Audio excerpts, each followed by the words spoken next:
સુરતની સ્મીમેર હોસ્પિટલમાં દર્દી સાથે અમાનવીય વ્યવહાર થયો હોવાનો આક્ષેપ થયો। કિમથી સારવાર માટે આવેલા દર્દીને ખેંચ આવી હતી। જોકે હોસ્પિટલમાં કોઈ સાંભળવાવાળું નહોતું, ત્યારે દર્દીને કંઈ થઈ જાય તો જવાબદાર કોણ તેવા સવાલો ઉઠી રહ્યા છે। એટલું જ નહીં, હોસ્પિટલ તંત્રથી નારાજ દર્દીના પરિવારજનોએ વિડીયો ઉતારતા હોસ્પિટલ સ્ટાફ દ્વારા ઉદ્ધતાઈભર્યું વર્તન કરાયું। આ વિડીયો સોશિયલ મીડિયા પર વાયરલ થયો છે।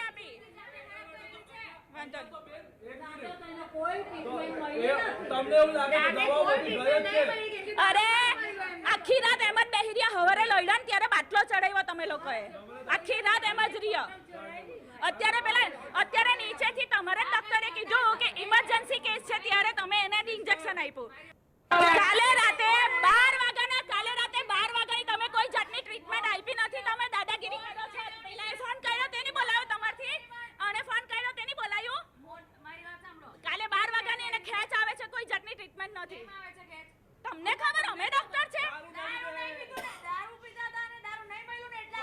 તે તમારી ટ્રીટમેન્ટ આપવી જોઈએ ને। હા, રાતે તમે ટ્રીટમેન્ટ નહીં આપી।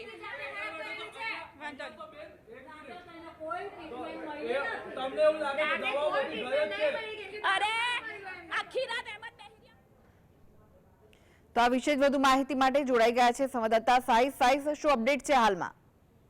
બિલકુલ ચોક્કસપણે જે રીતના ઘટના સામે આવી રહી છે તે સ્મીમેર હોસ્પિટલની સામે આવી રહી છે। કિમથી દર્દીને સ્મીમેર હોસ્પિટલ ખાતે લાવવામાં આવ્યો હતો અને તે દર્દીને ખેંચ આવવાના કારણે કોઈ પણ તબીબો તેની વાત ન સાંભળવામાં આવી હતી અને તેના જ કારણે વિવાદ જે છે તે સામે આવ્યો હતો। પેશન્ટને કંઈક થઈ જાય તો જવાબદાર કોણ રહેશે એવું પરિવારજનો દ્વારા આક્ષેપ કરવામાં આવ્યા હતા। હાલ તો વિડીયો સોશિયલ મીડિયા પર વાયરલ પણ થયો છે, પરંતુ પેશન્ટના પરિવારજનોએ ઉશ્કેરાઈને વિડીયો ઉતારતા સ્ટાફ દ્વારા ઉદ્ધારતું વર્તન કરવામાં આવ્યું હતું। દર્દીઓ સાથે અમાનવીય વ્યવહાર કર્યાનો આક્ષેપ પણ જે છે તે કરવામાં આવી રહ્યો છે। સ્મીમેર હોસ્પિટલ ફરી વિવાદમાં આવી છે અને સમગ્ર ઘટનાને જોતા હાલ વિડીયોના આધારે હવે સ્મીમેર હોસ્પિટલના જે સત્તાધીશો છે તેમના દ્વારા તપાસ શરૂ કરી દેવામાં આવી છે। પરંતુ કૃષ્ણા, ચોક્કસપણે કહી શકાય અવારનવાર સ્મીમેર હોસ્પિટલ વિવાદોની વચ્ચે રહેતી હોય છે, ત્યારે વધુ એક વિડીયો સ્મીમેર હોસ્પિટલમાંથી સામે આવ્યો છે।